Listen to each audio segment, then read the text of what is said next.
प्रिय विद्यार्थियों, ग्रीन से संबंधित आज हम पार्ट सेकंड शुरू करते हैं, जिसमें हमें पढ़ेंगे राज्य का वास्तविक आधार इच्छा है, बल नहीं।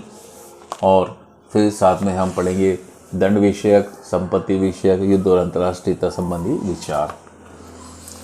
तो अंग्रेज साम्यवादी ग्रीन कहते हैं राज्य का वास्तविक आधार बल है नहीं वरन इच्छा है। व्यक्तिवादी, साम्यवादी तथा अराजकतावादी राज्य को मात्र शक्ति का परिणाम और प्रतीक मानते हैं, किंतु ग्रीन उनके विचार से सहमत नहीं है। ग्रीन के अनुसार यदि राज्य भय उत्पन्न कर अपनी आज्ञाओं का पालन करवाता है तो वह राज्य कभी स्थायी नहीं हो सकता। ग्रीन के अनुसार अधिकारों की रक्षा के उद्देश्य से राज्य का प्रादुर्भाव होता है। साधारणतया व्यक्ति अपने अधिकारों के समान ही दूसरे व्यक्तियों के अधिकारों का भी सम्मान करता है, परंतु क्रोध, घृणा या स्वार्थ के वशीभूत होकर वह दूसरों के अधिकारों की अवहेलना भी करने लगता है। अधिकारों की ये अवहेलना सार्वजनिक दृष्टि से वांछनीय नहीं हो सकती और सभी की ये इच्छा सामान्य होती है कि सभी परिस्थितियों में सभी के अधिकारों की रक्षा करने वाली कोई संस्था होनी चाहिए। इसी सामान्य इच्छा के परिणाम स्वरूप राज्य की सृष्टि होती है।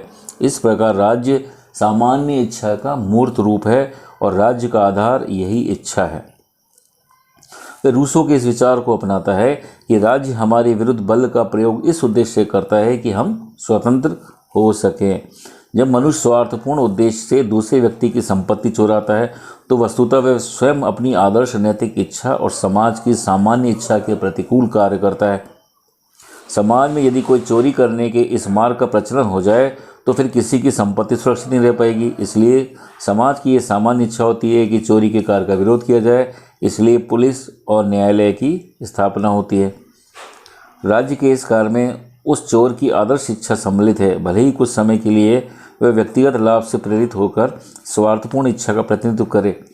अतः जब पुलिस और न्यायालय उसे दंड देते हैं तो वे शक्ति का नहीं वरन समाज की सामान्य इच्छा तथा उस व्यक्ति की आदर्श नैतिक इच्छा का प्रतिनिधित्व करते हैं। इस प्रकार चोर को प्राप्त होने वाला दंड स्वयं उसकी इच्छा का परिणाम होता है। इस प्रकार राज्य के जिन कार्यों में हमें शक्ति का प्रयोग दिखाई देता है वे वस्तुतः सामान्य इच्छा से ही उत्पन्न होते हैं। इसलिए ग्रीन कहते हैं राज्य का आधार इच्छा है, शक्ति नहीं। अब ग्रीन के इस आधार की हम पुष्टि अगर करें तो नंबर 1, यदि शक्ति ही राज्य का वास्तविक आधार है तो पुलिस और सेना के व्यक्ति क्यों राज्य की आज्ञाओं का पालन करते हैं। दूसरी बात आती है, शक्ति एक अस्थायी तत्व है किंतु इसके विपरीत राज्य एक स्थायी संस्था है। इसलिए राज्य का वास्तविक आधार साधिकार शक्ति ही हो सकता है। निराधिकार शक्ति को अधिक से अधिक राज्य का अस्थायी आधार ही माना जा सकता है। रूसो के अनुसार शक्तिशाली का अधिकार कोई महत्वपूर्ण अधिकार नहीं है। शक्ति तो भौतिक शक्ति है।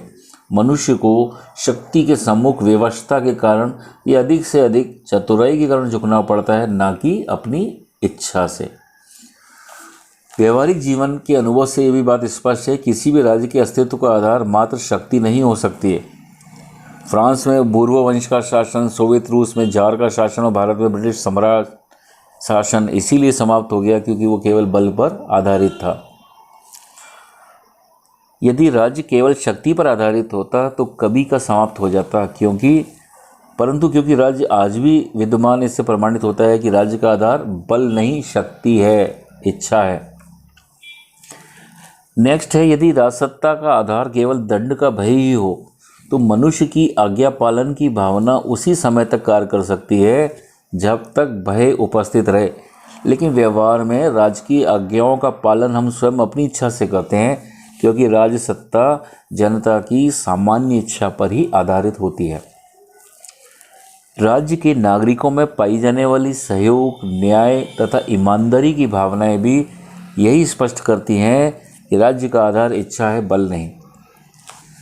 अब कुछ आलोचना है। आलोचक ग्रीन के इस कथन को नहीं मानते कि राज्य का आधार इच्छा है, शक्ति नहीं। इस आलोचना का प्रमुख आधार यह है कि सामान्य इच्छा का विचार जिस पर यह कथन आधारित है पूर्णतः सत्य और स्वीकार योग्य नहीं है। जैसे मनोवैज्ञानिक दृष्टिकोण से यह सिद्धांत असत्य है। मनुष्य के मस्तिष्क में सदैव ऐसा संघर्ष चलता रहता है और इस प्रकार से सामान्य इच्छा या सामान्य हित की कल्पना करना उचित नहीं है।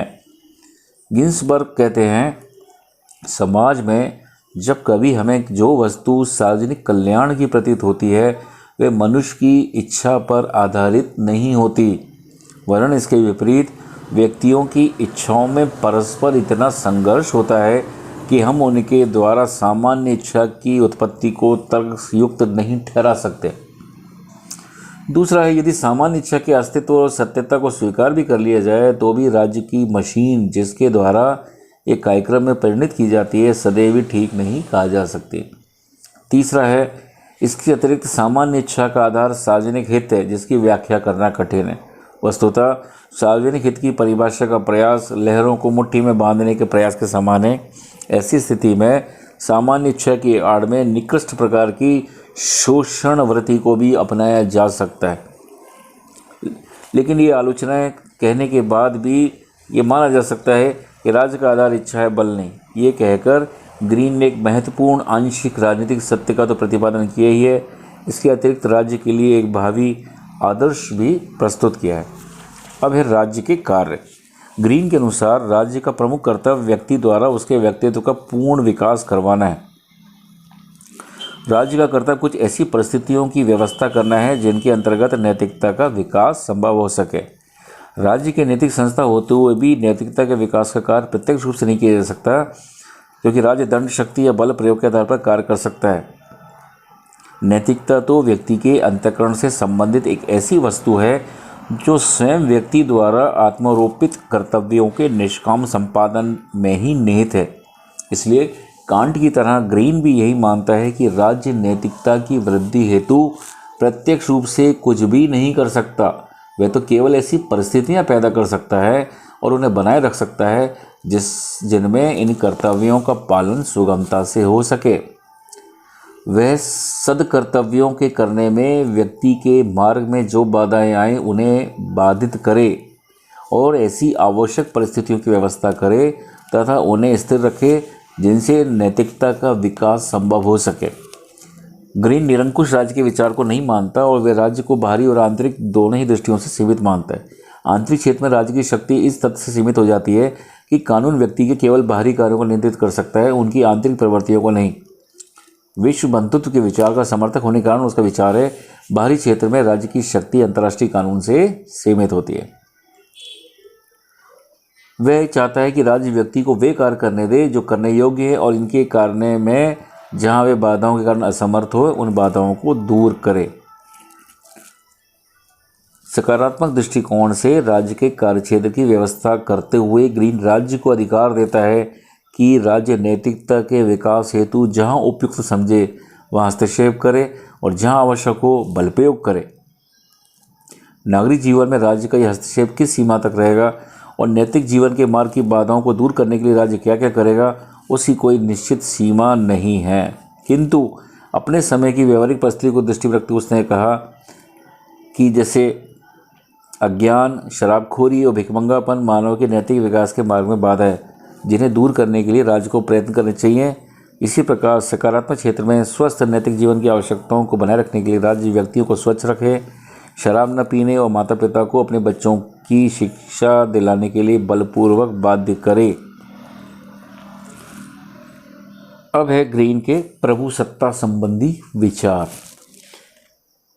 ग्रीन के पूर्व रूसो के विचार थे। दो परस्पर विरोधी विचार थे। पहला विचार रूसो का था जिसके अनुसार प्रभु सत्ता या राज्य के कानूनों का बाधित रूप से पालन करने वाली सर्वोच्च शक्ति सामान्य इच्छा में रहती है। दूसरा विचार था ऑस्टिन का, जो ये मानता था कि प्रभु सत्ता किसी ऐसी निश्चित और सर्वोच्च मानवीय सत्ता में निहित है जिसके आदेशों का पालन समाज के अधिकांश भाग द्वारा स्वाभाविक रूप से किया जाता है और जो स्वयं किसी उच्च सत्ता के आदेशों का पालन ना करता हो। तो प्रभु सत्ता के संबंध में रूस और ऑस्टिन की ये विचारधारा परस्पर विरोधी है, किंतु ग्रीन दोनों विचारों को परस्पर विरोधी न मानते हुए उनमें समन्वय स्थापित करने का प्रयत्न करता है। उसके अनुसार प्रत्येक विधि का स्रोत निश्चित होता है। विधियां परंपराओं से भिन्न है क्योंकि विधियां पार्लियामेंट, शासक आदि निश्चित मानव या मानव समूहों द्वारा बनाई जाती है, जबकि परंपराओं का कोई स्रोत नहीं होता है। इसलिए ऑस्टिन का कहना ठीक है कि विधि का स्रोत संप्रभु है, निश्चित मानव है। परंतु प्रजा विधियों को स्वाभाविक रूप से नहीं मानती और उसे विधि को उल्लंघन करने पर दंड मिलने का भय रहता है। इसलिए वो विधियों का पालन इसलिए करती है कि ये विधियाँ उसके सामान्य हित में हैं या वे प्रजा की सामान्य इच्छा प्रकट करते हैं। अब दंड संबंधी सिद्धांत, 3 सिद्धांत प्रचलित रहे हैं। नंबर 1, प्रतिशोधात्मक सिद्धांत, रिट्रीब्यूटिव थ्योरी, मतलब आंख के बदले आंख, दांत के बदले दांत। इस सिद्धांत के अनुसार दंड का उद्देश्य अपराधी से उसके अपराध का प्रतिशोध या बदला लेना है। ग्रीन इस सिद्धांत को बर्बरतापूर्ण मानता है। उसका विचार है यह असभ्य जंगली मनुष्य के लिए ही उपयुक्त हो सकता है। दूसरा है निवारक सिद्धांत, डेटरेंट थ्योरी। इस सिद्धांत के अनुसार अपराधी को दंड इसलिए दिया जाता है जिससे उसकी दुर्दशा को देखकर अपराध करने से लोग डरें। ग्रीन का यह मत भी मान्य नहीं है। उसका कहना है प्रत्येक व्यक्ति के साथ सादे के रूप में व्यवहार किया जाना चाहिए, लेकिन इस सिद्धांत से अपराधी को अन्य व्यक्तियों को सचेत करने का साधन मात्र बना दिया गया है, जो नितांत अनुचित है। तीसरा है सुधार सिद्धांत, रिफॉर्मेटिव थ्योरी।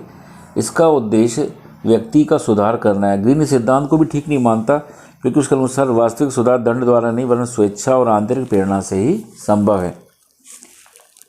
वह मानता है कि दंड में एक साथ ही प्रतिशोध, निवारण व सुधार, इन तीनों तत्वों का समावेश होना चाहिए।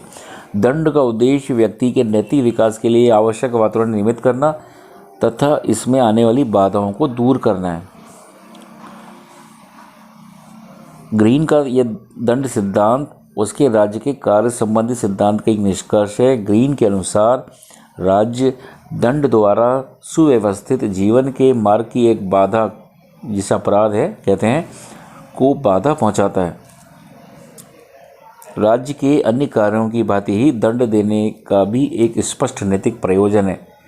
ये इस अर्थ में नैतिक है कि इसका अंतिम उद्देश्य ऐसी परिस्थितियां उत्पन्न करना है जिनमें समाज का प्रत्येक सदस्य अपने नैतिक विकास के लिए आवश्यक कार्यों को स्वतंत्रतापूर्वक करता है। अब है संपत्ति विषय विचार। संपत्ति के संबंध में ग्रीन के विचार उदारवादी हैं। ना तो वह व्यक्तिगत संपत्ति का उसके सभी रूपों में समर्थक है और ना ही उसका पूर्णतः आलोचक।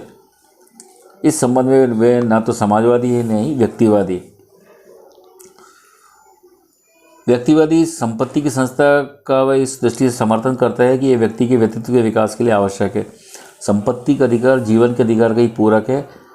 यदि एक व्यक्ति को अपने नैतिक आदर्शों की प्राप्ति के लिए स्वतंत्रतापूर्वक प्रयत्न करने का अधिकार हो तो उसे इसके लिए आवश्यक साधन प्राप्त करने की स्वतंत्रता प्राप्त होनी चाहिए। इसके लिए ग्रीन मानव कल्याण के लिए संपत्ति को नितांत आवश्यक मानता है। उसके अनुसार समाज का कल्याण इसी में है कि विभिन्न व्यक्ति विभिन्न स्थितियों में रहें और उसके अनुसार ही उसकी संपत्ति एवं आर्थिक दशा भी भिन्न हो। किंतु ग्रीन संपत्ति की असीमित स्वतंत्रता या अत्यधिक विषमता का विरोधी था और भू संपत्ति के संबंध में तो उसका ये मत था कि भूमि प्रकृति की देन होने तथा परिमित होने के कारण उसका न्यायपूर्ण वितरण होना चाहिए। बड़ी बड़ी जिम्मेदारियां नहीं होनी चाहिए, अधिक विस्तृत बंटवारा होना चाहिए। जमींदारी प्रथा ही संपत्ति विहीन श्रमजीवी वर्ग की सृष्टि का कारण है। अब युद्ध और अंतर्राष्ट्रीयता। ग्रीन युद्ध विरोधी और अंतर्राष्ट्रीय शांति का समर्थक है। उसके अनुसार सभ्यता के विकास के साथ साथ विश्व बंधुत्व की स्थिति पर आ चुका है। आज विश्व युद्ध किसी भी दशा में पूर्ण रूप से उचित नहीं है। युद्ध अपूर्ण राज्य का चिन्ह है। अत्यंत विवशतापूर्ण परिस्थिति में ही युद्ध को राज्य के द्वारा करना चाहिए। यदि आक्रमण से पीड़ित होने पर भी रक्षा हेतु कुछ युद्ध किया जाए तो वो उचित या वैध है। वह युद्ध का विरोध निम्न आधार पर करता है। नंबर 1, युद्ध मानव मात्र के जीवन के अधिकार के विरुद्ध है। आदिम जातियों में जीवन का अधिकार अपनी जातीय समूहता की सीमित था, इसलिए सभ्यता के विकास के साथ आज जीवन का आधार विश्वव्यापी हो गया है। दूसरा, युद्ध से देशभक्ति, वीरता, त्याग और शौर्य आदि सद्गुणों को प्रोत्साहन मिलता है। उसके मन में शांतिपूर्ण देशभक्ति ही सच्ची देशभक्ति है। जहाँ तक मानवीय सद्गुणों का संबंध है, इन गुणों को उत्कृष्ट ज्ञान की वृद्धि, प्रकृति पर विजय और निर्धनता के अंत आदि निश्चित रूप से श्रेष्ठ कार्यों से हो सकता है। तीसरा है, युद्ध की स्थिति राज्य की सर्वशक्तिमत्ता का द्योतक नहीं है, वरन तीव्र राष्ट्रीयता और निकृष्ट कोटि की देशभक्ति को प्रोत्साहित करती है। तो ग्रीन के द्वारा मानवीय आधार पर युद्ध का विरोध किया गया है और इस संबंध में उसके विचार बहुत श्रेष्ठ एवं तर्कसंगत हैं। बारकर कहते हैं, ग्रीन द्वारा युद्ध की निंदा उसके व्याख्यानों में सर्वश्रेष्ठ और ओजपूर्ण है। तो युद्ध विरुद्ध होने के कारण ग्रीन स्वाभाविक रूप से विश्व बंधुत्व की भावना में विश्वास रखता था। वह मानता था कि मानवता के सामूहिक हित में ही व्यक्ति का हित संभव है।